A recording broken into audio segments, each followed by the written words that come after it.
Tonight's headlines: ABS-CBN and TV5 end investment deal. Office of the Vice President vows transparent use of proposed 2023 budget.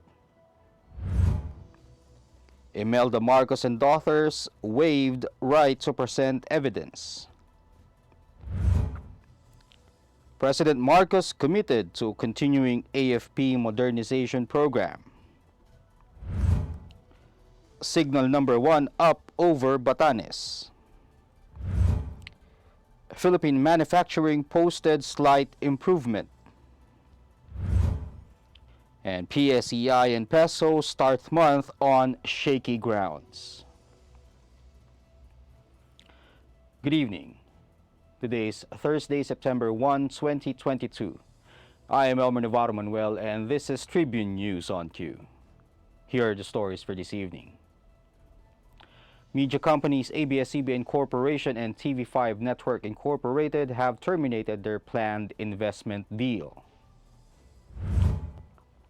In a disclosure to the Philippine Stock Exchange on Thursday, ABS-CBN said it agreed with TV5 to terminate the investment agreement dated August 10, 2022, covering the proposed acquisition by ABS-CBN of 34.99% equity interest in TV5 and the convertible note agreement dated August 10, covering the proposed subscription by ABS-CBN to a convertible note to be issued by TV5.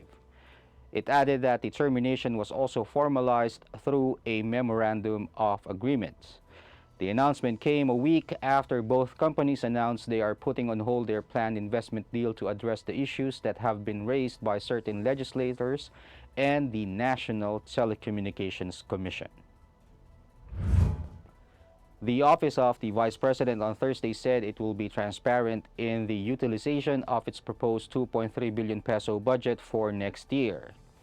OVP spokesperson Attorney Reynold Munsayak said they only requested a budget they think would be sufficient to support their current priority projects on basic social services and financial subsidy. Based on the National Expenditure Program submitted by the Department of Budget and Management to the House of Representatives, the OVP under Vice President Sara Duterte is seeking a total of 2,305,396,000 funding for next year. Of the total amount, 2.2 billion pesos will be set aside for new appropriations for general administration and support and operations, while 12.7 million pesos will go automatic appropriations for retirement and life insurance premiums. Former First Lady Imelda Marcos and daughter Senator Amy Marcos and Irene Marcos Araneta, as well as a certain Don Ferry, have waived their right to present evidence in the ill-gotten wealth case under Civil Case 0014, according to a Sandigan Bayan division. This developed after the members of the Marcos family and Ferry neither showed up nor sent a legal counsel to the day's proceedings where they were supposed to present evidence in their defense. Civil Case 0014 accuses the Panlilio couple Rebecca and Erlinda, alleged business associates of Mrs. Marcos and her husband, the late President Ferdinand Marcos Sr., of acting as dummies in acquiring ownership or control of several companies by securing financial assistance from state institutions on liberal terms for their financial and pecuniary interest. Government prosecutors from the Presidential Commission on Good Government and the Office of the Solicitor General during the same hearing said they would not be presenting rebuttal evidence anymore. Tribune News on Cue will be back after these reminders. Fun and inspiring na kwentuhan? Sagot na yan ang programang Spotlight ng Daily Tribune. Makipagkwentuhan at kilalanin ng iba't ibang personalidad na kilala sa kani-kanilang larangan. Manood at makinig sa mga inspiring stories na kanilang ibabahagi kasama si Nina Ventura. Be ready ng mamangha at matuwa every Thursday alas 2 ng hapon dito lang sa Daily Tribune Facebook page at Tribune Now on YouTube.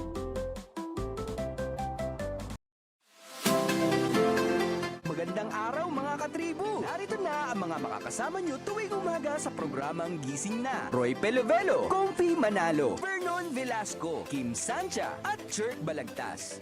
Abangan ang programang Gising Na sa Facebook page ng Daily Tribune. Ilabas na ang mainit na kape at samahan kami sa inyong pag-almusal, mga katribo. Sama-sama natin alamin ang mga natatagong istorya sa mga latest na kaganapan sa loob at labas ng bansa. Maaari niyo rin ibahagi sa amin ang inyong opinion via Daily Tribune Facebook page at Tribune Now sa YouTube. Makichika na rin sa latest showbiz happenings, mga katribo. Kaya naman, magsama-sama po tayo sa Gising na!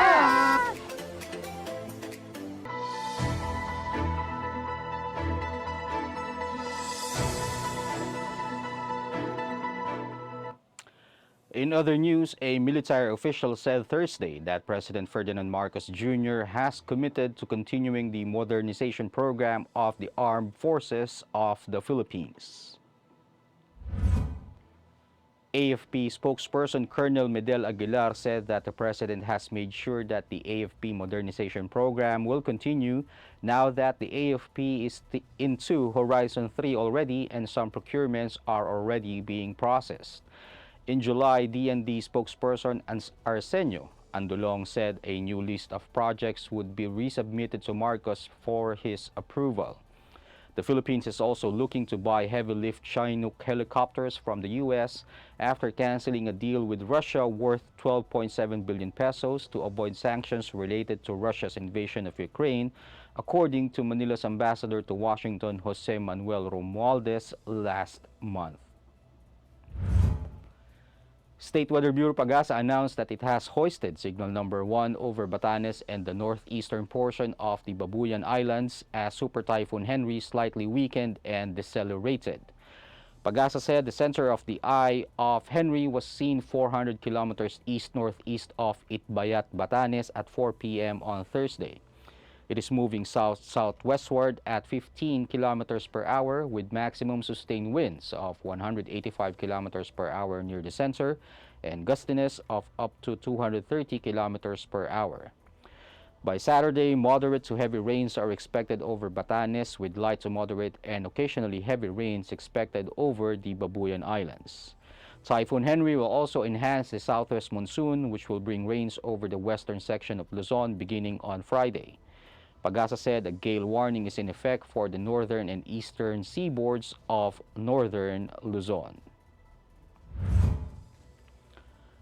In business, results of the latest survey by S&P Global showed that the Philippine manufacturing sector grew at a slightly faster rate in August, but the sector continues to be challenged by several headwinds. The S&P Global Philippines Manufacturing PMI stood at 51.2 in August, up from 50.8 in July. This is also higher than the 50.0 threshold that separates expansion and contraction. Government figures on August employment are not scheduled to be released until October, but results of the S&P survey indicated that businesses boosted hiring in hopes of higher production. Balok flagged, however, growing downside risk to growth such as the failure to expand output and of factory orders, along with the consistent price pressures. Declines were seen in new order inflows, leading firms to cut back at buying activity. This is the first reduction in input buying seen so far since January. Stocks also grew at the weakest pace since February as soft increases in the inventories indicated weak client demand during the period. And the main equities index ended almost flat on Thursday after slipping for the past days due to recession fears in the United States, and the peso mirrored this performance. The Philippine Stock Exchange Index rose by 0.07% or 4.63 points to 6,588.28 at the closing bell. The broader all shares, on the other hand, slipped by 0.08% or 2.68 points to 3,498.04.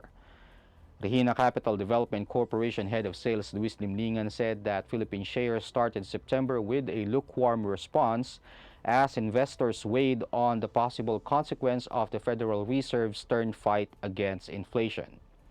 Volume dipped to 635.98 million shares, amounting to 5 billion pesos.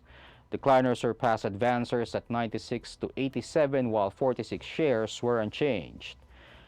Meanwhile, the local unit depreciated against the US dollar after ending the day's trade at 56.42 from 56.145 on Wednesday. That wraps up the stories tonight. Catch us again tomorrow, only here at Daily Tribune's Facebook page. Again, this is Elmer Navarro Manuel, and you're watching Tribune News on Q. Stay safe, stay healthy, and stay at home. Good night, and God bless us all. We would like to thank the following: Araneta, Pag-ibig, SM Supermall, Veteran, Divina Law Offices, ICTSI, Xlog, Globe, Kia, PLDT, Cherry, Tanawan, Prime Homes, RLC, Pure Gold, Meralco, and SM Retail.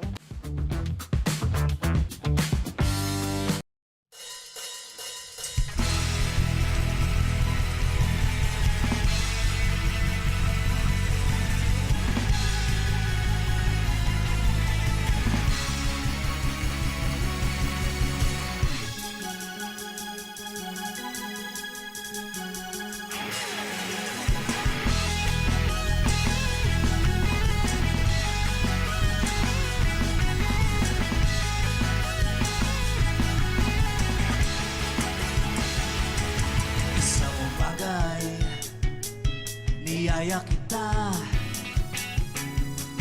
sa karinderya papuntang Menjola. Nasasapit na ako na makita ka. Ayoko lang sana na ika'y madismaya. Pasensya na kung ito ang nakasanayan ko. Pasensya na kung ito lang ang nakayanan ko. Bakit ka at masaya? Nais lang makasama ka, pero butas ang bulsa ko sa barya-barya. Naiinip ka at nakangangaiinip yata ang iyong mga Patrick, pero alam mo na trip kita, kaso hayin ka. Kaso hayin ka.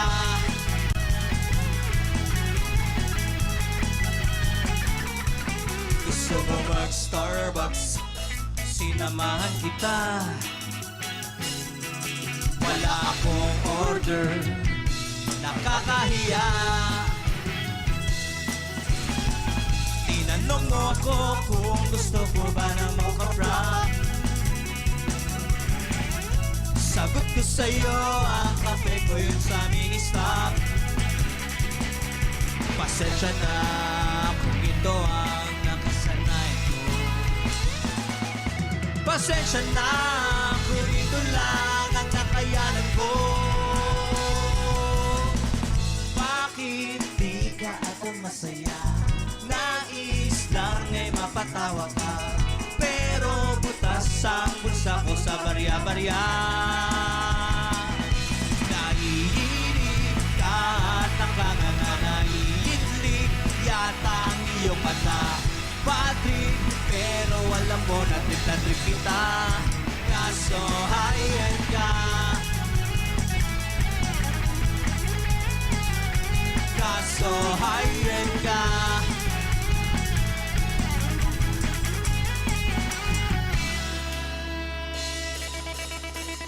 Sorry, baby, I have no money. Will you still marry me?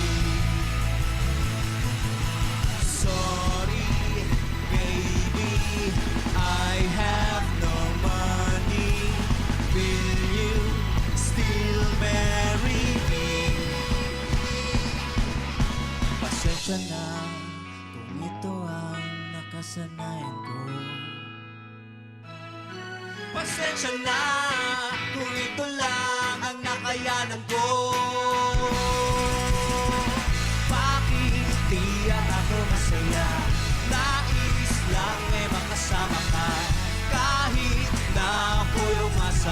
mahiya. Nangiyinig sa aksit mo, tutok ka nga nagsisisi. Mas okay pa na mag-isa, Patrick, pero alam mo na trip kita. Kaso hayan ka, kaso hayan ka.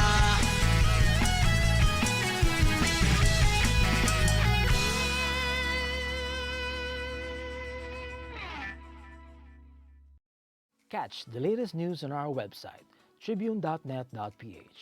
Follow us on Facebook, Twitter, and Instagram.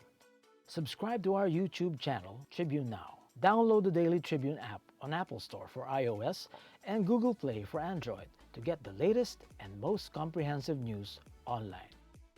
Daily Tribune invites you to join its Viber community, Katribu, to get updates on the hottest news on politics, business, sports, lifestyle, and entertainment. Emoticons of the Tribune mascot Tarsito are available on our community Viber.